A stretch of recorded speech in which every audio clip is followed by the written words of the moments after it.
এক ব্যক্তি ঢাকার শহরে বিশাল বড় অফিস, কোটি টাকার মালিক, তার মালবাহী জাহাজ সমুদ্রের মধ্যে বুঝাবার জন্য বলছে। হঠাৎ করে খবর আসছে সমুদ্রের ভেতরে তোমার জাহাজ তুফানে ডুবে গেছে। ঢাকার অফিসের মালিক বৈশা বলে, আল্লাহর কসম আমার জাহাজ ডুবে নাই। বলে তুমি দেখছো? কয় না। টেলিফোন? কয় না। তো কেমনে বললা? কয় খবর ল। খবর নিয়ে দেখে সমুদ্রের ভেতরে মালবাহী অন্যের জাহাজ ডুবেছে, এই ব্যক্তিটা ডুবে নাই। দৌড়ায় গিয়ে কয়, ভাই ঠিকই আপনার জাহাজ ডুবে নাই, তবে জানতে চাই কসম খায়া বললেন কিভাবে?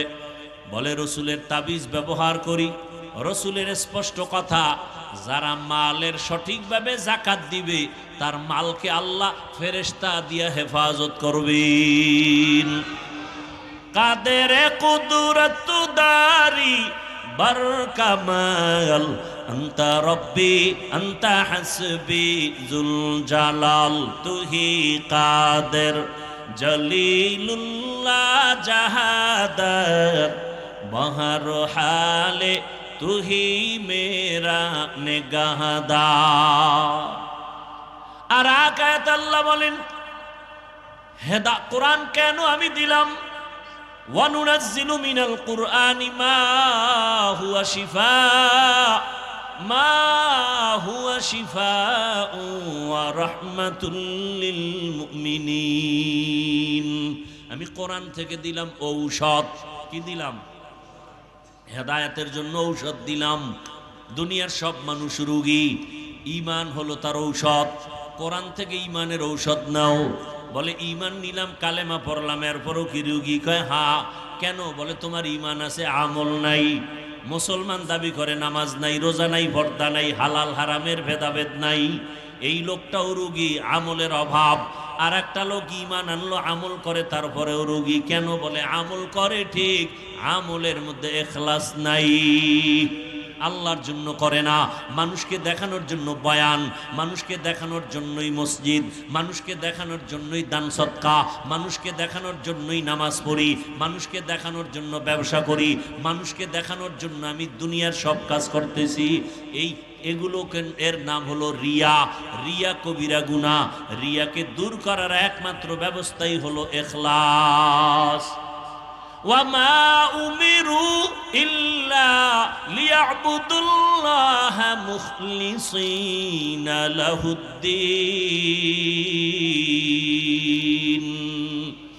আল্লাহ বলেন ইখলাসওয়ালা আমল আমার কাছে বড় দামি, চাই সেটা ছোট হোক, আমি তাকে মাফ করে দেব ছোট আমলে।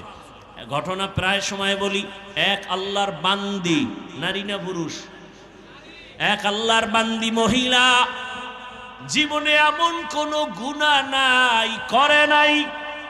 গুনাহ করতে করতে এলাকার সব মানুষ তাকে ঘৃণার নজরে দেখে। ওই মহিলা বড় খারাপ, নাম নিও না, সবার কাছে ঘৃণার পাত্রী হয়ে গেল। এমন একজন নারী রাস্তা দিয়া হাইটা যায়, হঠাৎ করে তাকায় দেখে রাস্তার পাশে একটা কুকুর পানির পিপাসায় কান্না করে। মহিলার অন্তরে মায়া লাগছে। জাহান্নামী নারী কুকুরের কান্না দেখা পাগল হয়ে গেল। কোথায় একটু পানি পাই? খুঁজিয়া খুঁজিয়া পানির একটা কূপ পাইল। পানির কূপ থেকে পানি উঠাবে, দেখে উঠাবার পাত্র নাই, পানি নিচে। হঠাৎ করে ছিল পায়ের মধ্যে চামড়ার মুজা, চামড়ার মুজা খুলিয়া মুজার মধ্যে পানি উঠাবে, কিন্তু দেখে মুজার নিচে পানি নাগালে পাওয়া যায় না। আল্লাহর বান্দি পেরেশান হয়ে গেল। আরে আমি তো এই কাজটা করে যাই, কুকুরকে একটু পানি পান করাই, জীবনে তো ভালো কাজ করতে পারি নাই। এইবার চিন্তা করলো, মুজা দিয়া যেহেতু পাই না, কি করা যায়? এবার মাথায় ছিল বড় একটা ওড়না। আল্লাহর বান্দি ওড়নাটা খুলিয়া এক মাথা মুজায় বেঁধে পানি উঠাইয়া এরপরে মাথায় বাকি অংশ পেঁচাইয়া চলে গেল কুকুরের কাছে, মুজার থেকে পানি পান করাইল।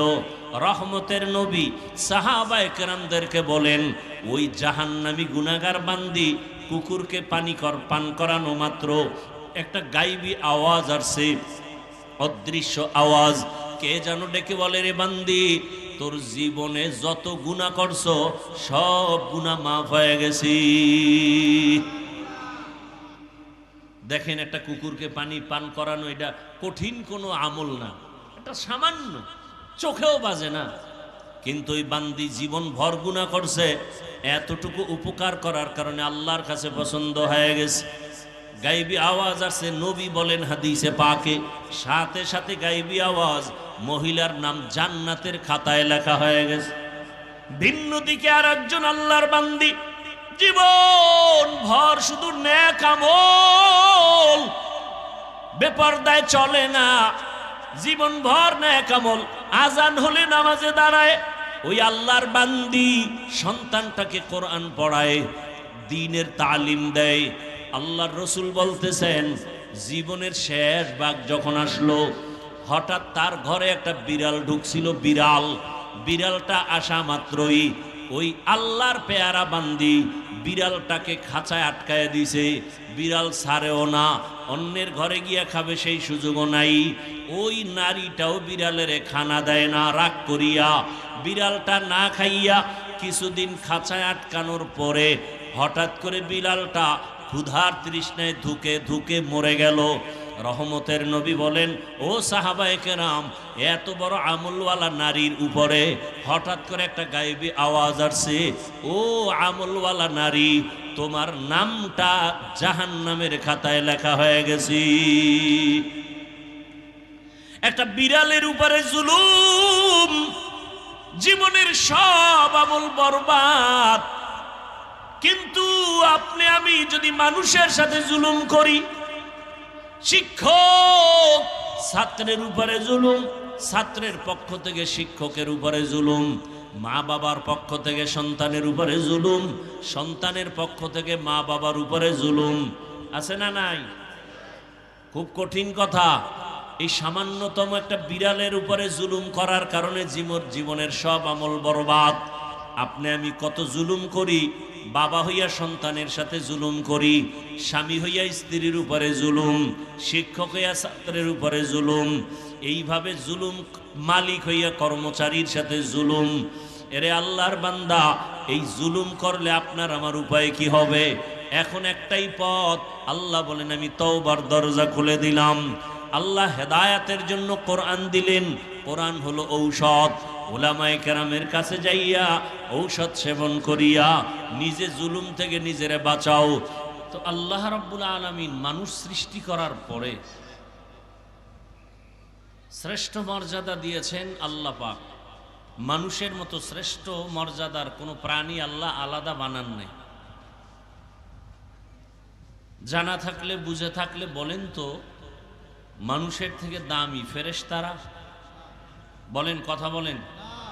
জিনেরা? তাহলে নূরের সৃষ্টি ফেরেশতাও শ্রেষ্ঠ না? আগুনের সৃষ্টি জিনেরাও? কারা শ্রেষ্ঠ? সিদ্ধান্ত কার? জোরে বলেন। স্থায়ী না অস্থায়ী? স্থায়ী। জানা থাকলে বলেন তো, আল্লাহ পাকের এই স্থায়ী সিদ্ধান্তটার বিরোধিতা করছিল কে? শয়তান বিরোধিতা করছিল। ইবলিস শ্রেষ্ঠত্ব, মানুষ এটা মানে নাই। আল্লাহর সামনে তাহলে মানুষ সৃষ্টির শ্রেষ্ঠ, নূরের সৃষ্টি শ্রেষ্ঠ না, মাটির সৃষ্টি শ্রেষ্ঠ। এটা আল্লাহর স্থায়ী সিদ্ধান্ত। শুধু বিরোধিতা করেছে ইবলিস। মাটির সৃষ্টি ফেরেশতা বা নূরের সৃষ্টি আগুনের সৃষ্টি থেকে শ্রেষ্ঠ, এ কথাটা মানে না। বর্তমানেও দুনিয়াতে কিছু মানুষ আছে না নাই? জানি না, এদের সামনে অনেক যুক্তি। ইবলিসও যে আদমকে সৃষ্টির শ্রেষ্ঠ মানে নাই, তারও কি ছিল? যুক্তি ছিল।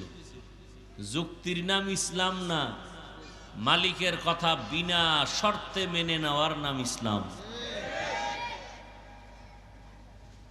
যুক্তি দিতে গিয়া তাসলিমা নাসরিন কপালে এমন জুতার বাড়ি লাগছে যে ওর লাশ হয়ে জমিনে আর আসবে কিনা সন্দেহ। যুক্তি, এর দিয়ে ইসলাম মাপকাঠি করা যায় না। আল্লাহ পাক এই মানুষের শ্রেষ্ঠত্ব ধরে রাখার জন্য, এই বক্সের ভলিউম দাও, রিভাব দাও,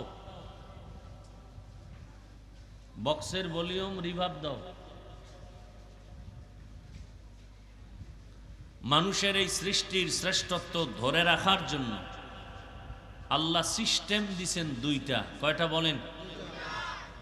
এক সিস্টেম থিওরিক্যাল, আর এক সিস্টেম হলো প্র্যাকটিক্যাল।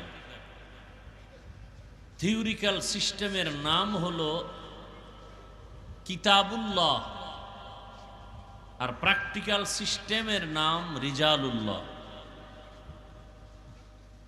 বর্তমানে থিওরিক্যাল পদ্ধতি যেটা আছে, সর্বশ্রেষ্ঠ থিওরিক্যাল পদ্ধতি বা সিস্টেম হলো কোরআনুল করিম, আর প্র্যাকটিক্যাল সিস্টেম মানুষের মধ্যে হলেন রহমাতুল্লিল আলাম।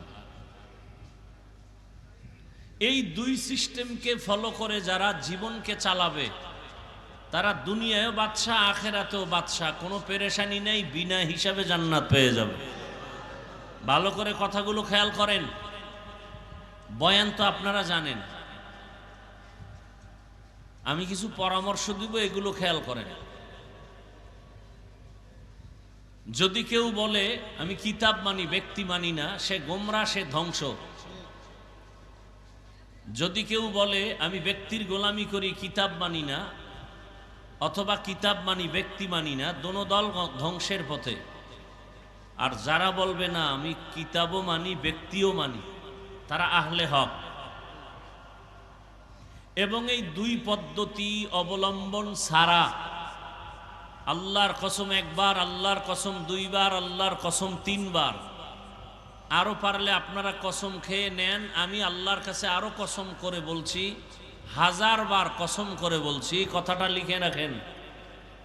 আল্লাহর কোরআন, রসুলের সুন্নাহ, থিওরিক্যাল আর প্র্যাকটিক্যাল, এই দুই জিনিস না থাকলে ঘরে শান্তি থাকবে না, সমাজে শান্তি থাকবে না, পরিবারে শান্তি থাকবে না, রাষ্ট্রে শান্তি থাকবে না।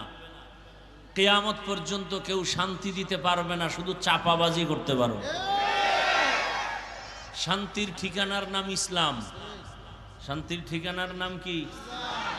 ইসলাম ছাড়া কোনো তন্ত্র, কোনো মন্ত্র, কোনো ব্যক্তি, কোনো থিওরি এ দুনিয়াতে শান্তি দিতে পারে নাই, পারবেও। বলেন কেউ দিতে পারছে? আব্রাহাম লিঙ্কনের থিওরি, মাও সেতুনের থিওরি, লেনিনের থিওরি, কালমার্সের থিওরি, প্লেটোর থিওরি, এক কথায় সব থিওরি আর আদর্শ নাপাক। একমাত্র ইসলামের আদর্শ, রসুলের আদর্শ, কোরআন সুন্নাহর আদর্শই হলো পাক।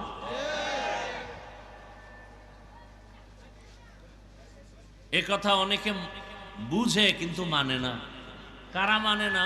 সমাজের চরিত্রহীন দুর্নীতিবাজরা মানে না। কারণ ইসলাম আসলে সবাই দেখবেন, আমাকে বক্তাদের আগে অনেকে বক্তব্য দেয়, বলে হুজুরদের কথা শুনলে হবে না, আমল করতে হবে। এরপরে বলবে ইসলাম শান্তির ধর্ম, মুহাম্মদ সাল্লাল্লাহু আলাইহি সাল্লাম শান্তির দূত, সব বলে, অথচ মানে না। কেন মানে না? মানতে গেলে চোরের চুরি চলবে না, ইসলাম মতো চলতে গেলে দুর্নীতিবাজ দুর্নীতি করতে পারবে না, জালেমরা জুলুম করতে পারবে না। এজন্য ইসলামের বিরোধিতা যারা করে, হয়তো জালেম, দুর্নীতিবাজ, না হয় চোর ডাকাত, এরা ইসলাম চায় না। আর ভালো মানুষ বলে না ইসলাম দরকার শান্তির জন্য, যেখানে কোনো বৈষম্য থাকবে না। ইসলাম এমন এক শান্তির ঠিকানা যেখানে গালাগালি নেই, মিথ্যা নাই। তবে এখানে একটা পাঠ করে রাখছে গোটা দুনিয়াতে, বিশেষ করে আমার মুসলমান সমাজে টোটাল একটা পাঠ। কি পাঠ? আগুন আর পানির মতো। আগুন যেমন পানির সাথে মিলে না, পানি যেমন আগুনের সাথে মিললে অস্তিত্ব থাকে না, এরকম একটা পাঠ মানুষের অন্তরে রাখছে যে ইসলাম আর রাজনীতি এটা আগুন আর পানির মতো না। মনে রাখেন, ইসলাম আর রাজনীতি চিনি আর পানির মতো। চিনি আর পানির মতো। পানি চিনি একসাথে হলে যেমন কোনো ভেদাভেদ করা যায় না, ঠিক রাজনীতি ইসলাম আসলে এটাই রাজনীতি। ইসলাম বাদ দিয়ে রাজনীতি থাকে না, দুর্নীতি হয়, পেটনীতি হয়। পবিত্র রাজনীতির নাম ইসলাম, আর সব রাজনীতি নাপাক। সব রাজনীতি, একমাত্র পবিত্র রাজনীতি ইসলামের মধ্যে আছে, আর কোথাও নেই। ইসলাম রাজনীতির মধ্যে, ইসলাম যতদিন না আসবে ততদিন রাজনীতি পরিচ্ছন্ন হবে না, রাজনীতি পবিত্র হবে না। এখন এটাকে আপনাকে আলাদা করে রাখছে। আচ্ছা আমাকে বলেন তো, আপনারা গোটা দুনিয়াটা সুলাইমান নবী শাসন করেছিলেন, জানা আছে কারো? সত্য কথা বলেন, এই ঘটনা কোথায় আছে? কোরআনে আছে না নাই? গোটা দুনিয়া শাসন করেছেন বাদশাহ জুলকারনাইন, কথা কি কোরআনে আছে? মদিনার রসুল মদিনার রাষ্ট্র চালাইছেন, কথা কি ইসলামে আছে? ওমরে ফারুক, আবু বকর, ওসমান, আলী রাষ্ট্র পরিচালনা করেছেন, কথা আছে ইসলামে? আছে। তাহলে কেন বলেন ইসলামে রাজনীতি নাই? ধান্দাবাজার ছান্দাবাজারাই বলে ইসলামে রাজনীতি নাই। আল্লাহ হেদায়াত দান করুন। আপনি রাজনীতি করেন না সেটা ভিন্ন কথা, আপনার সাথে কোনো গালাগালি নেই। এই যে এখানে বহু মানুষ টুপি নাই, দাড়ি নাই, কাউকে গালি দেওয়া যাবে না। কিন্তু যদি আপনি টুপির বিরোধিতা করেন তখন আর সালাম না, তখন আপনার সাথে মোলাকাত হবে বেতের বাড়ি দিয়া। আপনি দাড়ি রাখেন না, আপনার সাথে কোনো দ্বন্দ্ব নাই, আমি সালাম দিব। কিন্তু যদি বিরোধিতা করেন তখন আর আপনাকে ছাড় দেওয়া যাবে না। আপনি ইসলামের রাজনীতি করেন না সেটা আপনার বিভিন্ন সমস্যা, ভিন্ন কথা, কিন্তু বিরোধিতা করলে আপনাকে আর ছাড় দেওয়ার কোনো সুযোগ নেই।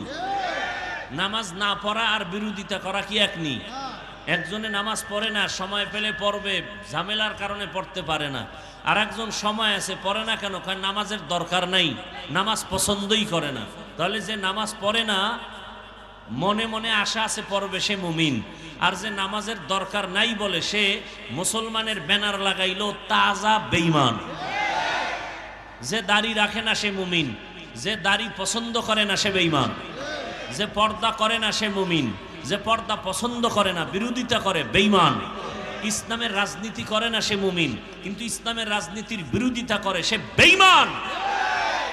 এই কথাগুলো কোনো ইমাম সাহেব আগামীকাল জুমার মসজিদে বয়ান করবেন, কমিটি বলবে 1 মাসের জন্য বাড়িতে রেস্ট নিতে যান।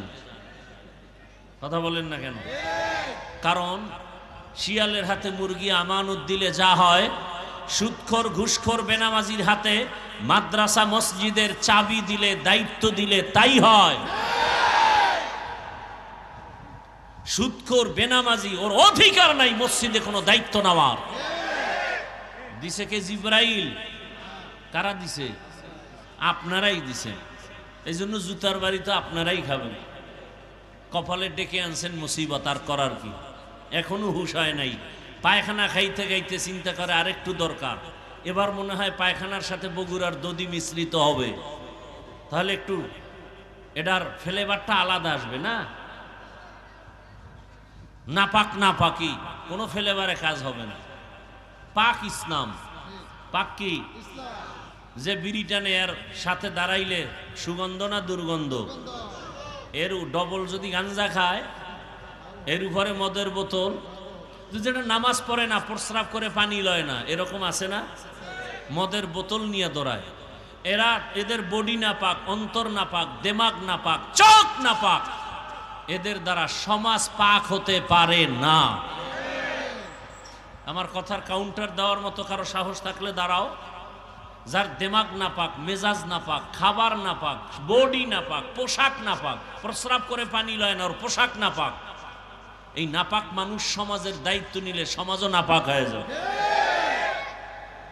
এক জামায় ময়লা লাগছে, কি লাগছে ভাই? আচ্ছা ময়লা ধরেন গোবর লাগছে, গোবর, গোবর চিনেননি কি ভাই? গোবর চিনেন তো? এই যে গোবর লাগছে, এখন এটা কি পাক না না পাক? এখন এটা পরিষ্কার করা লাগবে না? তাহলে এই কাপড়ের মধ্যে যে গোবর নামের নাপাক লাগলো, এটা পরিষ্কারের জন্য কি লাগবে বলেন? পানি। এখন আপনি পানি কোথায় পাবেন? খুঁজছেন, এলাকা নতুন, চিনেন না, পানি খুঁজা টুইজা পান না। তো একজনে কয় পানি তো তোমার কাছেই আছে। পানি তো, আর কূপে যাওয়ার দরকার কি? প্রস্রাবও তো পানি। তো প্রস্রাবের পানি দিয়া গোবর ধুইয়া নাও, বলেন কেমন পাক হলো? কথা বলেন, না পাক হলো না নাপাক আরো ছড়াইলো? তাহলে গোবরের নাপাক প্রস্রাব দিয়া ধোয়া যেমন একটা সুদখোর ঘুষখোর ওর অন্তর নাপাক, দেমাগ নাপাক, মদখোর দেমাগ নাপাক, ঘুষখোর ওর দেমাগ নাপাক, বডি নাপাক, বেনামাজি ওর টোটালটাই নাপাক, এরে যদি কোন সমাজ পাক করো আরো নাপাক হবে, আরো নাপাক হবে। আল্লাহ হেদায়াত দান করুন। শান্তিতে আছেন তো? টের পান না, যখন ফিডা শুরু হয়ে যাইব না ফিলিস্তিনের মতো, সেদিন বুঝবেন যে না এখন ইসলামের দিকে যাইতে হইব না, উপায় নেই। ওদিকে গেলেও খামু, এদিকে আইলেও খামু, তাই এদিকেই থাকি।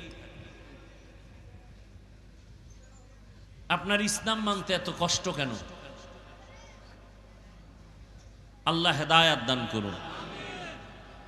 তো এই দুই পদ্ধতি আল্লাহ দিলেন, এক পদ্ধতি থিওরিক্যাল কোরআন, প্র্যাকটিক্যাল পদ্ধতি রসুল। রসুল নাই, রসুলের অবর্তমানে প্র্যাকটিক্যাল পদ্ধতি মানুষকে জান্নাতে নেওয়ার একমাত্র প্র্যাকটিক্যাল পদ্ধতি যেটা আছে এর নাম উলামায়ে কেরাম ওয়ারাসাতুল আম্বিয়া। আর কোনো শান্তির পথ নাই। কোরআন, উলামায়ে কেরাম, কোরআন সুন্নাহ, উলামায়ে কেরাম, এই দুই পথ ছাড়া শান্তির পথ জমিনে কোথাও। আল্লাহ পাক কোরআন, এই ইকো বন্ধ করো,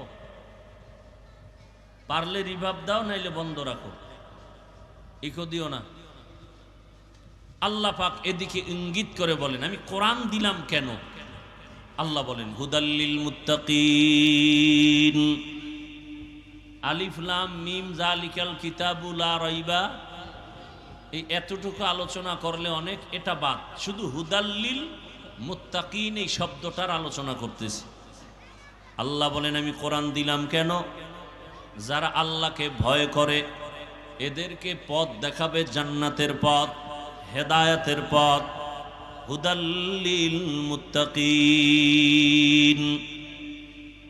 প্রশ্ন এখানে জটিল। যারা আল্লাহকে ভয় করে এদেরকে কোরআন পথ দেখাবে, এটা কেমন কথা? এদেরকে কোরআন হেদায়াত করবে। আরে যারা আল্লাহকে ভয় করে এরা তো হেদায়েতের উপরেই আছে, এদেরকে আবার কিসের হেদায়াত করবে কোরআন? আল্লাহকে ভয় করে এর ডেফিনেশন কি? যে সবাই আল্লাহকে ভয় করি। আপনারা এখানে যারা বসা আছেন সবাই আল্লাহকে ভয় করেন না? ভয় করেন বিদেই তো নামাজ পড়েন না। আল্লাহকে ভয় করলে তো হাকিকতে ভয় কি করেন না করেন এটা হলো আসল বিষয়। কিছু ভয় তো আছে, না হয় অজে আসছেন কেন? হাকিকতে আসলে আল্লাহর ভয় কি? আমি উদাহরণটা এভাবে দিই। সন্তান মা বাবাকে ভয় করে, প্রমাণ হলো মা বাবার সামনে অন্যায় করে না। কেন? বলে শাস্তির ভয়। অন্যায় করলে মা বাবা আঘাত করবে, বেতের বাড়ি দিবে। ছাত্র শিক্ষকের ভয় করে, প্রমাণ কি? বলে শিক্ষকের সামনে ছাত্র অন্যায় করে না। কেন? ভয়টা কিসের? বলে শাস্তি দিবে, বেতের বাড়ি দিবে। ঠিক দুনিয়াতে যারা আসলে আমার আল্লাহকে ভয় করবেন ওই বান্দা বান্দি গলায় ছুরি লাগাবে, দাড়ির মধ্যে ছুরি লাগাবে না। যদি লাগায় বোঝা যাবে তার মধ্যে হাকিকতে আল্লাহর ভয় এখনো আসে নাই। যে সাপকে ভয় করে সে সাপ ধরবে? কথা বলেন না কেন? বরং সাপ যেখানে থাকে সেখানেও যায় না, সন্দেহ যদি থাকে। যেমন সাপের গর্ত দেখলে দৌড় দেয়। যারা আসলেই সাপের ভয় করে এরা ঘুমের মধ্যে মাঝে মাঝে সাপ সাপ করে চিৎকার দেয়। ঠিক এই দুনিয়াতে যারা আমার আল্লাহকে ভয় করবে ওই বান্দা গুনার কাছে যাবে না। কয় ওখানে গেলে গুনাহ হবে? কয় না, হবে না। কয় না, কেমন কেমন যেন লাগে। যদি গুনাহ হয়ে যায় আমি আল্লাহর কাছে কেমনে দাঁড়াবো? আমি আল্লাহর কাছে অপরাধী হয়ে যাব। দুনিয়ার সবাইরে ফাঁকি দেওয়া সম্ভব, আমার আল্লাহকে ফাঁকি দেওয়া সম্ভব না। সম্ভব? এই চিন্তাটা অন্তরে ঢুকাও। এর নাম তাকওয়া, আল্লাহর ভয়। যে আল্লাহকে ভয় করবে জীবন চলে যাবে, গুনাহ করবে না। যে ছাত্র শিক্ষকের ভয় করবে, ওই ছাত্র ওস্তাদের সামনে অন্যায় করবে না। যেই সন্তান পিতামাতাকে ভয় করবে, মা বাবার সামনে অন্যায় করবে না। যেই বান্দা বান্দি আমার আল্লাহকে ভয় করবেন, ওই বান্দা বান্দি জীবন যাবে একটা গুনাহ করবে না, ইচ্ছা করে করবে না। অনিচ্ছায় যদি গুনাহ হয়ে যায়, তওবা করতেও বান্দা দেরি করবে না। তাহলে মুত্তাকি কারা? যারা আল্লাহকে ভয় করে। এবার আমাকে বলেন, আল্লাহকে যারা ভয় করে তারা গুনাহ করে না ছাড়ে? বলেন। ওয়া আম্মা মান খাফা মাকাম রাব্বিহি ওয়া নাহান নাফসা আনিল হাওয়া ফাইন্নাল জান্নাতা হিয়াল মাওয়া। হর কে দারাত খৌফে হকদার দিল মদাম জান্নাতুল মাওয়া দেহাত উরা মাকাম জুজবা হকচি জে মখাজ ইনসুজা ফজলে উআ মস্তে দর জুমলা জাহা। আল্লাহ পাক রব্বুল আলামিন বলেন, যারা আল্লাহকে ভয় করবে মুত্তাকি, তাদের হেদায়েতের জন্য কোরআন আমি অবতীর্ণ করলাম মুত্তাকিনদের জন্য। এখন আল্লাহকে যে ভয় করে সে কি গুনাহ করবে না ছাড়বে? আচ্ছা, যে গুনাহ ছাইরা আল্লাহর ভয়ে চলে সে কি হেদায়েতের পথে আছে না নাই? ভালো করে বলেন, আছে না নাই? এত ডিস্টার্ব হলে কি আর ওয়াজ হয়? এই জন্য রাস্তাঘাটে ওয়াজ নিতে চাই না, যে পারলে আলাদা মাঠ দাও, এই দোকান সেই দোকান। মানুষের তো এখন বিবেক শূন্য। যদি কমন সেন্স থাকে যেখানে কোরআনের বয়ান চলে, কেন আমি কথা বলি, কেন আমি আওয়াজ দিই? এই কমন সেন্সটা না থাকলে এই মানুষটাকে আর কি করার, কিভাবে বোঝানো সম্ভব? এটা কপাল পোড়া, আর কিছুই না। কপালে যদি আগুন লাগে, ঘরে আগুন লাগলে ঘর পাওয়া যায়, নতুন ঘর বানানো যায়। কপালে আগুন লাগলে নতুন কপাল পাওয়া যায় না। আল্লাহ হেদায়েত দান করে।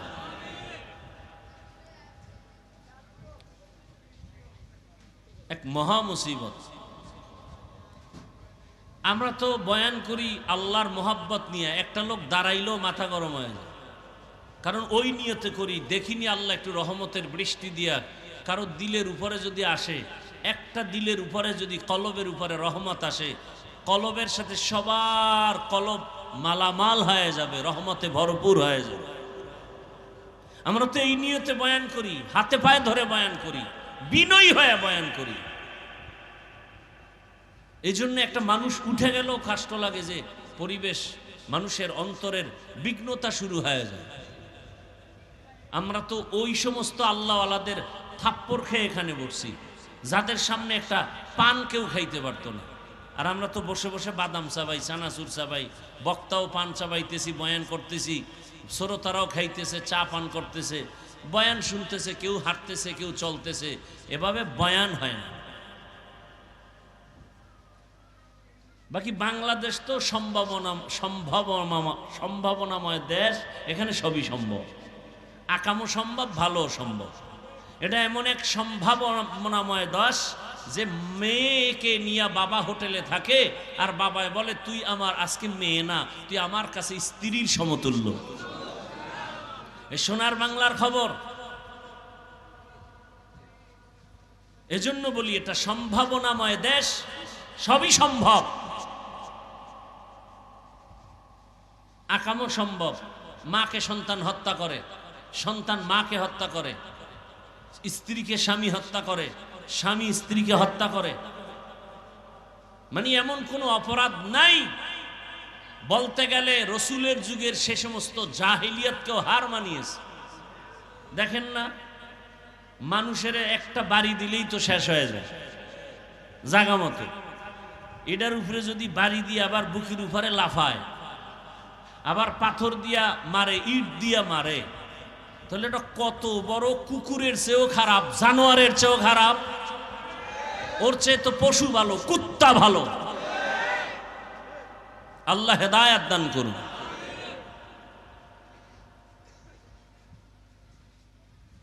বড় আজীব। থানায় লোক নিয়ে যায় ধইরা পুলিশে বেতের বাড়ি দেয়, কান্নাকাটি নেই, এমন ফিডা দেয়, এরপরও কাঁদে না। আর কোরআন ও হাদিসের বাগানগুলো এত সুন্দর যে আল্লাহর খাস ওলিরা যখন বয়ান করে ওই জাহেল পেছনে বসে কান্না করে। তো পুলিশের বেতের বাড়িতে কাঁদে না, কোরআনের বাগানে বসে কাঁদে, ওরে মারলো কে? তাহলে ওটা তো সেই প্যান্ডেল। আল্লাহ হেদায়াত দান করুন। যালিকাল কিতাবু লা রাইবা ফীহি হুদাল লিল মুত্তাকিন। যারা মুত্তাকি, আল্লাহকে ভয় করে, গুনাহ ছাড়ে, এরা তো হেদায়েতের উপরে আছে, এ কারণেই তো তাদের উপাধি মুত্তাকি। এদেরকে আবার আল্লাহ কেন বললেন হুদাল লিল মুত্তাকিন? কোরআন মুত্তাকিনদেরকে হেদায়াত করবে, এরা তো আগের থেকেই হেদায়েতের উপরে আছে, তাহলে কিসের হেদায়াত করবে? প্রশ্ন। দ্বিতীয়, আল্লাহ কোরআনের আর এক আয়াতে বলেন, আমি আল্লাহ কোরআন কেন অবতীর্ণ করলাম? শাহরু রমাদানাল্লাযী উনজিলা ফীহিল কুরআন হুদাল লিন্নাস ওয়া বাইয়িনাতিম মিনাল হুদা ওয়াল ফুরকান। রমাজানে কোরআন অবতীর্ণ করেছি দুনিয়ার সব মানুষের হেদায়াতের জন্য। দেখছেন, এখানেও আল্লাহ বলেন আমি কোরআন অবতীর্ণ করলাম দুনিয়ার সমস্ত মানুষের হেদায়াতের জন্য। প্রশ্ন এখানেও জটিল, দুনিয়ার সব মানুষ কি হেদায়াত পেয়েছে? কথা বলেন। আরে দুনিয়ার সব মানুষ বাদ দেন, এই প্যান্ডেলে আমরা যারা বসে আছি আমরাও তো পূর্ণ হেদায়াত পাই নাই। পাইছেন? এখানে এমনও মানুষ বসে আছেন আজকে ফজরের নামাজ পড়েন নাই, জোহর পড়েন নাই, আসর পড়েন নাই, মাগরিব পড়েন নাই। এখানে এশার নামাজ হয়েছে একটু আগে, কত আশেকে রসুল ঘুরছে আর বিড়ি টানছে, নামাজ পড়ে নাই। বয়ানে এসে বসে গেছি, নামাজে বয়ানের পরে আবার রাস্তায় গিয়ে বিড়ি টানবে, এরপরে বাসায় ঢুকলে নতুন ডিউটি মোবাইল, সারাটা রাত মোবাইলে জেনা করবে, জেনা, হাতের জেনা, চোখের জেনা, অন্তরের জেনা, জবানের জেনা করে করে রাত কাটায় দিবে। কখন 2টা বাজে খবর নাই, রাত কখন 3টা বাজে খবর নাই, ফজরের আজান হয়ে যায়, আজানের আগ মুহূর্তে এমন ঘুমের চাপ, মোবাইলটা পড়ে থাকে, সে ঘুমায় যায়, 10টা 11টা 12টা পর্যন্ত ঘুমায়, সারা রাত বান্দা জেনা করে করে কাটাইলো মোবাইলে। বুঝা গেল হেদায়েত পেয়েছে? বলেন। আল্লাহ বলেন আমি কোরআন রমাজানে দিলাম সারা দুনিয়ার মানুষের হেদায়েতের জন্য। কিন্তু প্রশ্ন, হে মালিক, সারা দুনিয়ার মানুষ দরকার নাই, তুষারধারার মানুষ কেন পূর্ণ হেদায়েতে নাই? অনেকে ভাবে আমি হাফিজুর রহমান, আমি মজার বয়ান করি, আমার মতো হেদায়াতওয়ালা কেউ নাই। আমি কেন্দ্রীয় মসজিদের খতিব, আমার মতো ভালো মানুষ কেউ নাই। আল্লাহ কয় রে হাফিজুর রহমান, দুনিয়ার সবাই জানে তুই ভালো মানুষ, আমি আল্লাহ জানি তুই সারা রাত মোবাইলে গুনাহ করো। কথা বলেন না কেন? ও ইমাম সাহেব, মুসল্লিরা জানে আপনি ভালো ইমাম, তেলাওয়াত মজার। আল্লাহ কয় আমি জানি তুই সারা রাত মোবাইলে চোখের গুনাহ করো, হাতের গুনাহ করো, জবানের গুনাহ করো, অন্তরের গুনাহ করো। এই কারণেই আল্লাহ পাক বলেন রসুলের মাধ্যমে, রসুল বলেন হাদিসে পাকে, আবু হুরায়রা রাদিয়াল্লাহু আনহু থেকে হাদিস বর্ণিত, কিয়ামতের দিন সর্বপ্রথম 3 জন ব্যক্তি জাহান্নামে যাবে। কয়জন? সবার আগে 3 জন জাহান্নামে যাবে, সবার আগে। কেমন 3 জন? যেই 3 জনের ব্যাপারে দুনিয়ার বিবেকবানেরা বলে এরা বিনা হিসাবে জান্নাতি। যাগো বিবেক আছে এরা বলবে এই 3 জন এরা তো বিনা হিসাবে জান্নাতি। রসুল বলেন এরা সবার আগে জাহান্নামে যাবে। 3 জনার প্রথম যিনি হবেন তিনি হবেন ইসলামের জন্য যুদ্ধের ময়দানে কাফের বেঈমানের মোকাবেলায় গলা কেটে দিয়েছে, শহীদ। আল্লাহ পাকেকে ডাকবেন, এই শহীদ, শহীদ শাহাদাত বরণ করছো, জামা কাপড়ে রক্ত লাগানো, কারণটা কি? বলে তোমার দিনকে উঁচু করার জন্য। আল্লাহ বলবে না, আমি দুনিয়ার সবাই জানে দিনের পতাকা উঁচু করার জন্য তুই যুদ্ধ করেছো, আমি আল্লাহ তোর ভিতরেরটা জানি। তুই যুদ্ধ করেছো, তুই বীর বাহাদুরের উপাধি পাওয়ার জন্য, এটা দুনিয়ায় পেয়েছো, আমার কাছে কিছু নাই।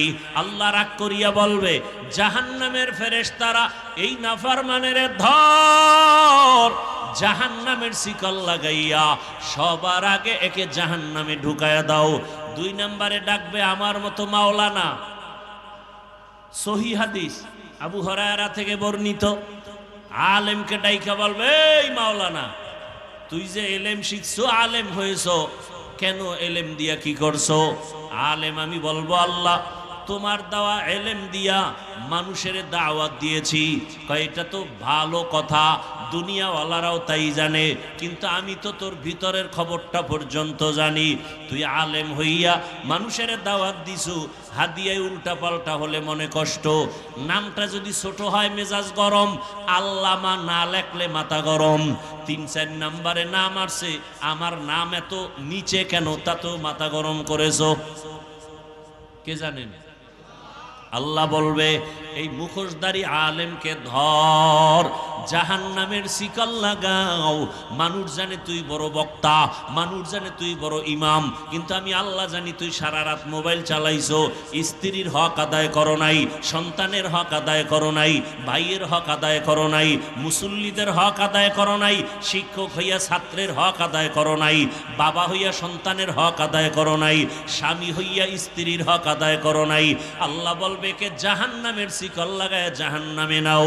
3 নাম্বার ব্যক্তি হবে টাকা পয়সা দান করে যারা মাদ্রাসা করে, মসজিদ করে, এগো ধরবে আল্লাহ, এরা দানবীর। আল্লাহ বলবে, এই দানবীরে দিগায়, তোরে আমি গরিব বানাই নাই, হাজারো গরিবের মধ্যে তোরে টাকাওয়ালা বানিয়েছি, বল তোর সম্পদ কি করেছো? আল্লাহ তুমি জানো না, মাদ্রাসায় দিয়েছি, মসজিদে দিয়েছি, কালভার্ট বানিয়েছি, মানুষের কল্যাণে খরচ করেছি। আল্লাহ বলবে, সব জানি, এটা তো দুনিয়াওয়ালারাও জানে, কিন্তু আমি আর একটু বেশি জানি, তোর ভিতরের খবর জানি। কি জানেন আল্লাহ? তুই যে দান করছো 50,000, চায়ের দোকানে বয়ে চাপাবাজি করছো, মসজিদে 50 দিয়া বলছে মসজিদটা আমি কইরা দিছি। এরকম চাপাবাজ আছে না নাই? মাদ্রাসায় দেয় 50,000, চাপাবাজি করে, মাদ্রাসা তো আমি করছি। এরপরে আবার দান করার আগে বলে আমারে পোস্টারে প্রধান অতিথি দেওয়া লাগবে, আছে না নাই? হুজুরকে উপরে নাম দেওয়া লাগবে। এই দান করছে মানুষ, মারহাবা না বললে মেজাজ গরম। নাম লেখছে ঠিকই, আলহাজ লেখে নাই, মাথা গরম হয়ে গেছে। কেমন হাজি, আলহাজ না লেখলে মাথা গরম। আল্লাহ বলবে, আমি জানি তুই বড় ধোঁকাবাজ। মাদ্রাসায় দান করছো ঠিকই, মসজিদে দান করছো ঠিকই, কিন্তু হুজুরদের সাথে গোলামের মতো আচরণ করেছো। একক তো ইমাম সাহেব নামাজে না থাকলে কি পরিমাণ বেয়াদবিমূলক আচরণ করেছো আমি আল্লাহ জানি। আমি আল্লাহ পাক রব্বুল আলামিন তোর ভেতরের খবর পর্যন্ত জানি। তুই যে টাকা পয়সা দান করছো ঠিক, একদিকে মসজিদ মাদ্রাসায় দিছো, অন্য দিক থেকে সুদের টাকা নিছো, ঘুষের টাকা নিছো, কি নাই এরকম? গোপনে খায় ঘুষ সুদ, আর প্রকাশ্যে করে দান। তুমি প্রকাশ্যে সুদ ঘুষ খাও, প্রকাশ্যে দান করো, আর গোপনে যদি খাও গোপনে দান করো। দেখেন না কিছু মানুষ যারা ভালো, এরা কি করে, 20,000 টাকাই মাদ্রাসায় দিলাম, ফাউন্ডেশনে দিলাম, মসজিদে দিলাম, মাইকে যেন নাম বলা না হয়, এরকম নাই? আবার কিছু মূর্খ পণ্ডিত আছে, এরা 5,000 2,000 দিয়া কয় মাইকে নাম বলতে বলিও, নাম যদি না বলে বলে টাকা ফিরাইয়া দাও, আছে না? দেখবেন জুমার মসজিদে কিছু মানুষ থাকে অতি চালাক। আমি বলি অতি চালাকের আর এক নাম বেয়াদব। এরা দান করে না, এরা বয়ে বয়ে গুট গুট করে সমালোচনা করে।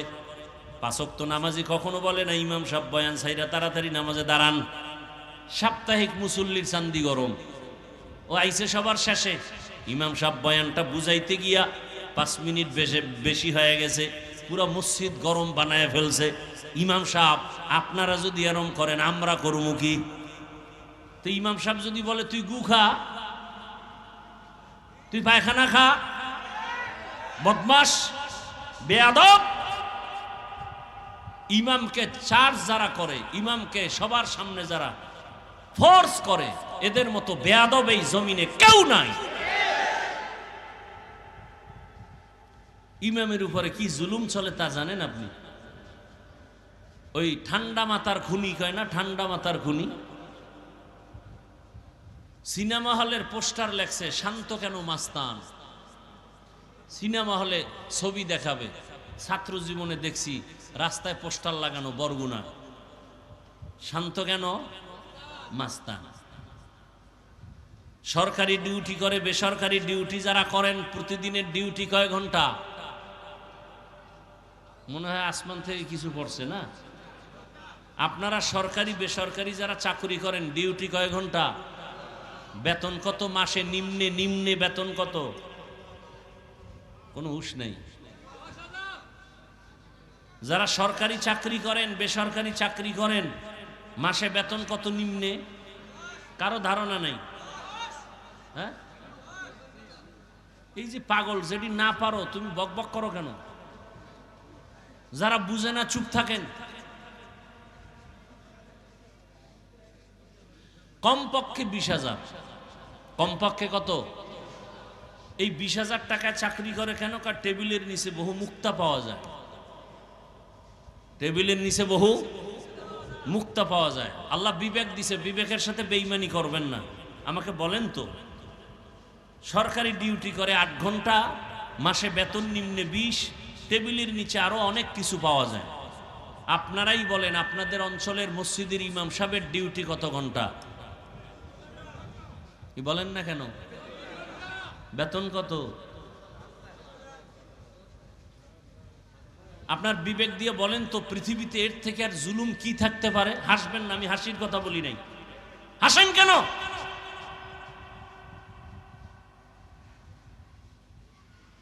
আল্লাহ বিবেক দিছে, একটু হিসাব করেন তো, পৃথিবীতে এর থেকে জুলুম আর কি হতে পারে?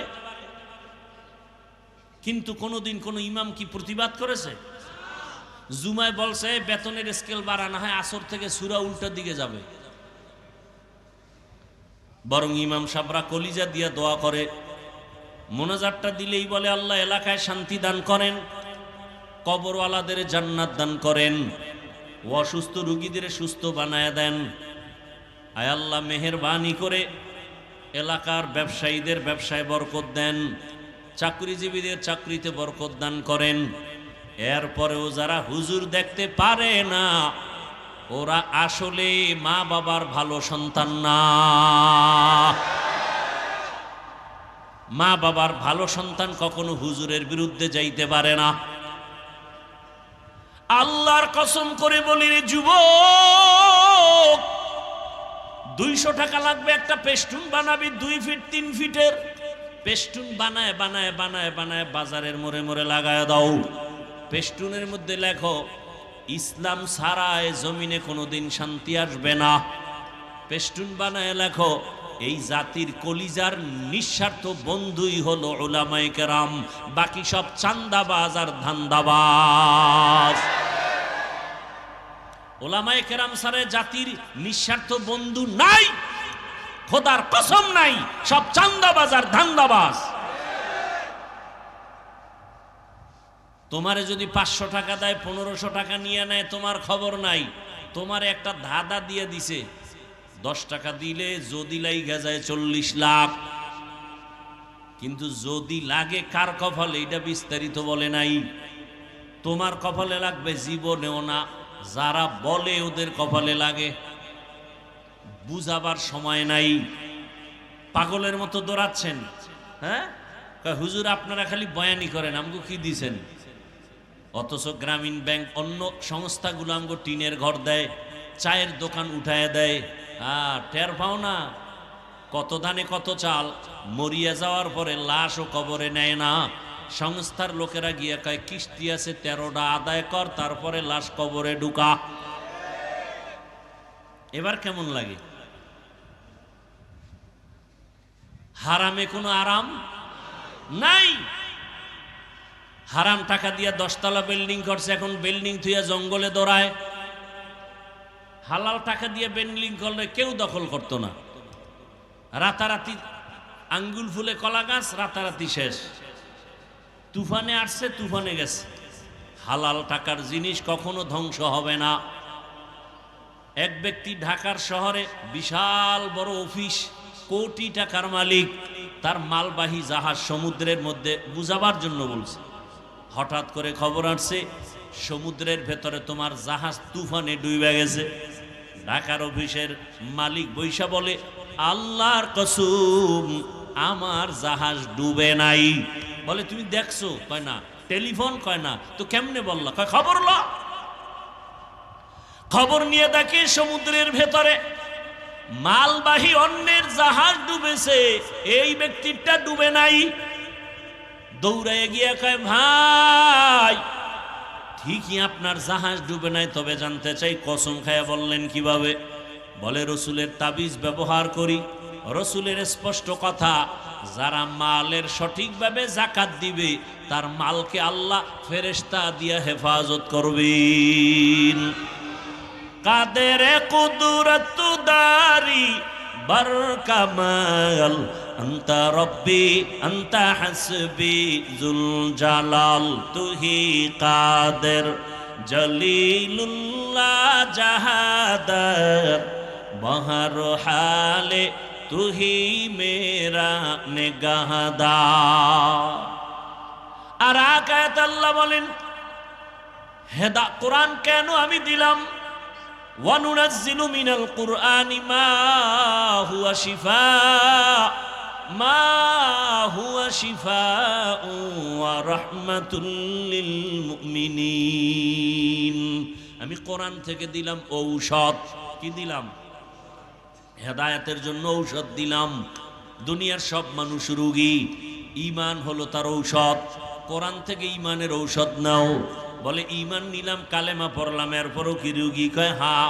কেন? বলে তোমার ঈমান আছে, আমল নাই। মুসলমান দাবি করে, নামাজ নাই, রোজা নাই, পর্দা নাই, হালাল হারামের ভেদাভেদ নাই। এই লোকটাও রোগী, আমলের অভাব। আর একটা লোক ঈমান আনলো, আমল করে, তারপরেও রোগী। কেন? বলে আমল করে ঠিক, আমলের মধ্যে ইখলাস নাই, আল্লাহর জন্য করে না। মানুষকে দেখানোর জন্য বয়ান, মানুষকে দেখানোর জন্যই মসজিদ, মানুষকে দেখানোর জন্যই দান সদকা, মানুষকে দেখানোর জন্যই নামাজ পড়ি, মানুষকে দেখানোর জন্য ব্যবসা করি, মানুষকে দেখানোর জন্য আমি দুনিয়ার সব কাজ করতেছি। এগুলোকে এর নাম হলো রিয়া। রিয়া কবিরা গুনাহ। রিয়াকে দূর করার একমাত্র ব্যবস্থাই হলো ইখলাস। ওয়ামা উমিরু ইল্লা লিয়াবুদুল্লাহা মুখলিসিনা লাহুদ্দিন। আল্লাহ বলেন ইখলাসওয়ালা আমল আমার কাছে বড় দামি, চাই সেটা ছোট হোক, আমি তাকে মাফ করে দেব ছোট আমলে। ঘটনা প্রায় সময় বলি, এক আল্লাহর বান্দি, নারী না পুরুষ? এক আল্লাহর বান্দি মহিলা, জীবনে এমন কোনো গুনাহ নাই, করে নাই। গুনাহ করতে করতে এলাকার সব মানুষ তাকে ঘৃণার নজরে দেখে। ওই মহিলা বড় খারাপ, নাম নিও না, সবার কাছে ঘৃণার পাত্রী হয়ে গেল। এমন একজন নারী রাস্তা দিয়া হাইটা যায়, হঠাৎ করে তাকায় দেখে রাস্তার পাশে একটা কুকুর পানির পিপাসায় কান্না করে। মহিলার অন্তরে মায়া লাগছে। জাহান্নামী নারী কুকুরের কান্না দেখা পাগল হয়ে গেল। কোথায় একটু পানি পাই? খুঁজিয়া খুঁজিয়া পানির একটা কূপ পাইল। পানির কূপ থেকে পানি উঠাবে, দেখে উঠাবার পাত্র নাই, পানি নিচে। হঠাৎ করে ছিল পায়ের মধ্যে চামড়ার মুজা, চামড়ার মুজা খুলিয়া মুজার মধ্যে পানি উঠাবে, কিন্তু দেখে মুজার নিচে পানি নাগালে পাওয়া যায় না। আল্লাহর বান্দি পেরেশান হয়ে গেল। আরে আমি তো এই কাজটা করে যাই, কুকুরকে একটু পানি পান করাই, জীবনে তো ভালো কাজ করতে পারি নাই। এইবার চিন্তা করলো মুজা দিয়া যেহেতু পাই না, কি করা যায়? এবার মাথায় ছিল বড় একটা ওড়না। আল্লাহর বান্দি ওড়নাটা খুলিয়া এক মাথা মুজায় বেঁধে পানি উঠাইয়া এরপরে মাথায় বাকি অংশ পেঁচাইয়া চলে গেল কুকুরের কাছে, মুজার থেকে পানি পান করাইল। রহমতের নবী সাহাবায়ে কেরামদেরকে বলেন, ওই জাহান্নামী গুনাহগার বান্দি কুকুরকে পান করানো মাত্র একটা গাইবী আওয়াজ আসছে, অদৃশ্য আওয়াজ। কে যেন ডেকে বলে, রে বান্দি, তোর জীবনে যত গুনাহ করছো সব গুনাহ মাফ হয়ে গেছে। দেখেন, একটা কুকুরকে পানি পান করানো এটা কঠিন কোনো আমল না, এটা সামান্য, চোখেও বাজে না। কিন্তু ওই বান্দি জীবন ভর গুনাহ করছে, এতটুকু উপকার করার কারণে আল্লাহর কাছে পছন্দ হয়ে গেছে। গাইবী আওয়াজ আছে, নবী বলেন হাদিসে পাকে, সাথে সাথে গাইবী আওয়াজ, মহিলার নাম জান্নাতের খাতায় লেখা হয়ে গেছে। ভিন্ন দিকে আর একজন আল্লাহর বান্দি জীবন ভর শুধু নেক আমল, বেপরদায় চলে না, জীবন ভর নেক আমল, আজান হলে নামাজে দাঁড়ায়। ওই আল্লাহর বান্দি সন্তানটাকে কোরআন পড়ায়, দ্বীনের তালিম দেয়। আল্লাহর রসুল বলতেছেন, জীবনের শেষ ভাগ যখন আসলো, হঠাৎ তার ঘরে একটা বিড়াল ঢুকছিল। বিড়ালটা আসা মাত্রই ওই আল্লাহর পেয়ারা বান্দি বিড়ালটাকে খাঁচায় আটকায় দিছে। বিড়াল ছাড়েও না, অন্যের ঘরে গিয়ে খাবে সেই সুযোগও নাই। ওই নারীটাও বিড়ালের খানা দেয় না, রাগ করিয়া বিড়ালটা না খাইয়া কিছুদিন খাঁচায় আটকানোর পরে হঠাৎ করে বিড়ালটা ক্ষুধার তৃষ্ণায় ধুকে ধুকে মরে গেল। রহমতের নবী বলেন, ও সাহাবায়ে কেরাম, এত বড় আমলওয়ালা নারীর উপরে হঠাৎ করে একটা গায়েবী আওয়াজ আসছে, ও আমলওয়ালা নারী, তোমার নামটা জাহান্নামের খাতায় লেখা হয়ে গেছে। একটা বিড়ালের উপরে জুলুম, জীবনের সব আমল বরবাদ। কিন্তু আপনি আমি যদি মানুষের সাথে জুলুম করি, শিক্ষক ছাত্রের উপরে জুলুম, ছাত্রের পক্ষ থেকে শিক্ষকের উপরে জুলুম, মা বাবার পক্ষ থেকে সন্তানের উপরে জুলুম, সন্তানের পক্ষ থেকে মা বাবার উপরে জুলুম, আছে না নাই? খুব কঠিন কথা। এই সামান্যতম একটা বিড়ালের উপরে জুলুম করার কারণে জীবনের সব আমল বরবাদ। আপনি আমি কত জুলুম করি, বাবা হইয়া সন্তানের সাথে জুলুম করি, স্বামী হইয়া স্ত্রীর উপরে জুলুম, শিক্ষক হইয়া ছাত্রের উপরে জুলুম, এইভাবে জুলুম মালিক হইয়া কর্মচারীর সাথে জুলুম। এরে আল্লাহর বান্দা, এই জুলুম করলে আপনার আমার উপায় কি হবে? এখন একটাই পথ। আল্লাহ বলেন, আমি তওবার দরজা খুলে দিলাম। আল্লাহ হেদায়াতের জন্য কোরআন দিলেন। কোরআন হলো ঔষধ। উলামায়ে কেরামের কাছে যাইয়া ঔষধ সেবন করিয়া নিজে জুলুম থেকে নিজেরে বাঁচাও। ও তুষারদারার মুসলমান যুবক বাবারা, একবারও আমি এখন পর্যন্ত বলি নাই টুপি লাগাও। আমি এতক্ষণ বয়ান করতেছি, একবারও বলি নাই দাড়ি লাগাও, একবারও বলি নাই তুমি স্কুল সারিয়া মাদ্রাসায় যাও, একবারও বলি নাই তুমি আমার মতো হুজুর হও, একবারও বলি নাই তুমি চাকরি ছেড়ে দাও, ব্যবসা ছেড়ে দাও। বরং আমি সারা দেশেই বলি, ও আমার কলিজার যুবক বাবারা, স্কুলে থাকো, কলেজে থাকো, চাকরি করো, ব্যবসা করো, কোনো সমস্যা নাই, কোনো বাধা নাই। বরং আমি দোয়া করে যাচ্ছি, আখরি দোয়া করবেন মুফতি সাহেব হুজুর দামাত বারাকাতুহুম। বলে গেলাম যুবক বাবারা, আপনারা স্কুলে পড়েন, কলেজে পড়েন, লেখাপড়া করিয়া অন্তর থেকে দোয়া করি ডাক্তার হয়ে যান, ইঞ্জিনিয়ার হও, প্রফেসর হও, পারলে তুমি ওসি ডিসি এসপি হও, এমপি হও, মন্ত্রী হও। তবে ছোট দাবি বেয়াদব হইও না।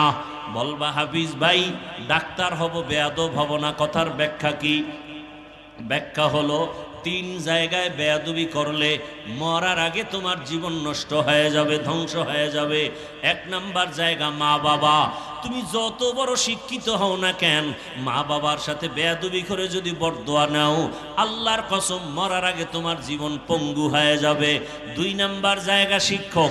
তুমি যত বড় শিক্ষিত হও, শিক্ষকের সাথে যদি বেয়াদবি করে বরদোয়া চলে আসে, তোমার জিন্দেগি বরবাদ হয়ে যাবে।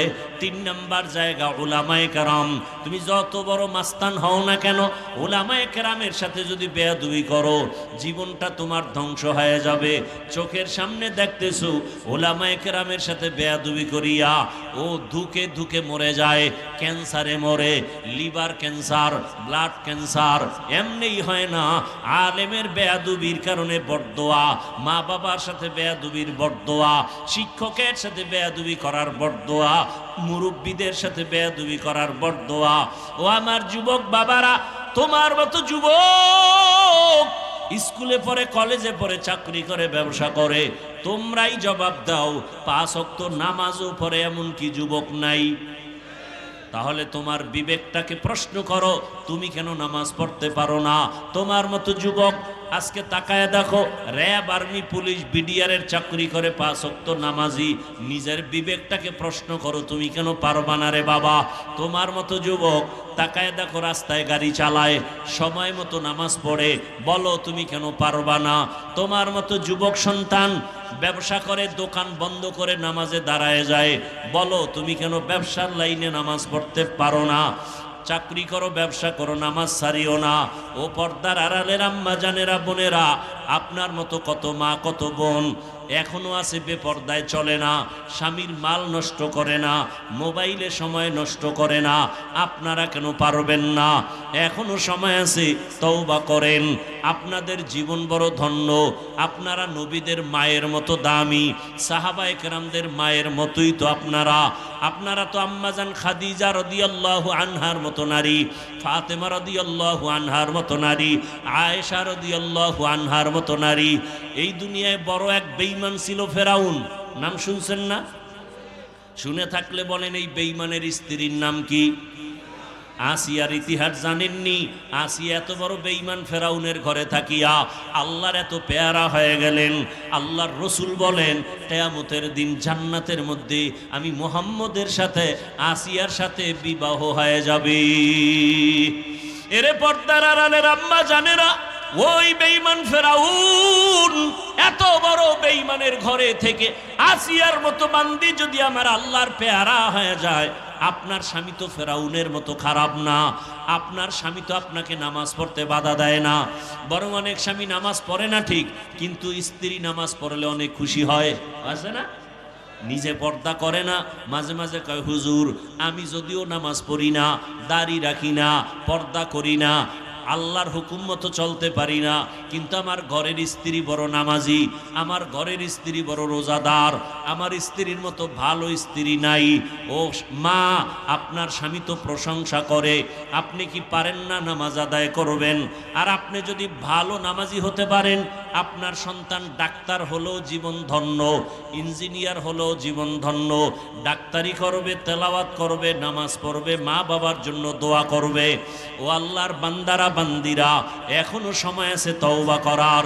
আল্লাহর কাছে তওবা করো, মনটাকে এতটুকুই বুঝাইও, কোনো বয়ানের দরকার নাই, মনের একটা কথাই বুঝাও যে আমার মতো যুবক যদি জেনারেল লাইনে থাকিয়া নামাজ পড়ে আমি কেন পারবো না? মনের আশা পুরা এত গুনাহ কম করো নাই। মনে চাইছে সারা রাত মোবাইল চালাবা, গুনাহ করবা, চালাইছো। মনে চাইছে নামাজ পড়বা না, পড়ো নাই। মনে চাইছে পার্কে যাবা, দৌড়ায় গেছো। মনে চাইছে মেয়েদের নিয়ে আড্ডা দিবা, দিছো। এখনো কি তওবা করবা না? কয়দিন আর বাঁচবা? কয়দিন আগে দেখো না, ফেসবুকের গোলামেরা ওই বিদেশ থেকে টাকার বস্তা নিয়ে, স্বর্ণের অলংকার নিয়ে আসছে বিবির জন্য, এয়ারপোর্টে নাইমা গাড়ি তুলছে, স্ত্রী বাচ্চা সহ বাড়ি পর্যন্ত যেতে পারে নাই, গাড়ি পানির মধ্যে পড়িয়া বাচ্চাও মারা গেল, স্ত্রীও মারা গেল। স্বামী বেচারা কান্না করে। মানুষ বিয়া কইরা খাইয়া না খাইয়া বউ বাচ্চা নিয়ে থাকার এক আনন্দ আছে, আমি সে আনন্দ করতে পারি নাই। বিদেশ কইরা কইরা জীবন কাটাইয়া আজকে স্বর্ণ অলংকার নিয়ে আসলাম। আমার কপাল এত খারাপ, আমার হাতের উপর আবার বাচ্চাটা মরিয়া গেল, আমি ধরে রাখতে পারি নাই। আমার চোখের সামনে আমার স্ত্রী মরিয়া গেল, আমি আমার স্ত্রীকে ধরে রাখতে পারি নাই। দেখো নাই, কয়েকদিন আগে নোয়াখালীর জমিনে ওই বাড়িতে যাইতেছিল, যাইতে পারে নাই, লাশ লইয়া বাড়িতে যাওয়া লাগছে। ও বাবা, আজকে তুমি সুস্থ, আগামীকাল এই সময় হতে পারে অসুস্থ, হসপিটালে দৌড়ায় নিয়ে যাবে, অথবা ঘুমের থেকে উঠবা মরা, মা ডাক দিয়া বলবে বাবা ওঠ, হঠাৎ করে দেখবে পুরো বডি ঠান্ডা হয়ে গেছে। মায়ের অন্তরে বাড়ি লাগছে, একটা চিৎকার দিয়া বলবে তোরা কে কোথায় আছো, আয়, আমার বাবায় দুনিয়ায় এখন আর জিন্দা নাই, তাড়াতাড়ি আয়। বাবায় দৌড়াবে, ইমাম সাহেব আমার ছেলে মারা গেছে, জানা দিয়া যাবেন না। কেউ দৌড়াবে কাফন কেনার জন্য, কেউ যাবে আবার কবর খনন করার জন্য। কালকে তুমি লাশ হয়ে যাবা। তোমার যে বন্ধুটা এত কাছের, হঠাৎ করে মোবাইলের নাম্বার ডিলিট করে ফেলবে। বন্ধু নাই, নাম্বার রাখিয়াও লাভ নাই। অতএব শেষ চিন্তা করে দেখো, আল্লাহ ছাড়া কেউ আমাদের নাই। এরে আল্লাহর বান্দা, আমরা নবীর তরিকা মানিয়া চলার কারণে সম্মানও কমে নাই, আমাদের ইজ্জতও কমে নাই, না খাইয়াও মরি নাই। অতএব অন্তরকে এই কথাটাই বুঝাও যে আমার মতো যুবক যদি জেনারেল লাইনে থাকিয়া চাকরি করে, নামাজ পড়ে, ব্যবসা করে, নামাজ পড়ে, আমার মতো যুবক যদি ড্রাইভারি করে, নামাজ পড়ে, শ্রমিকের কাজ করে, নামাজ পড়ে, আমি কেন পারবো না? আল্লাহ, এতদিন বুঝতে পারি নাই, আজকে থেকে বুঝেছি, তওবা করলাম, আর নামাজ ছাড়বো না, দাড়ি কাটবো না, বেপরদায় চলবো না, মা বাবার দোয়া নিয়া, শিক্ষকের দোয়া নিয়া, ওলামায়ে কেরামের পরামর্শ নিয়া নবীজির আদর্শ মেনে চলবো। তওবা করার মতো যদি নিয়ত থাকে, দুটো হাত আল্লাহকে দেখাইয়া দাও। আয় আল্লাহ, হাতগুলো কবুল করে নেন, তওবা কবুল করে নেন, তওবার উপরে মজবুত হইয়া চলার মতো তৌফিক দান করেন, আমিন।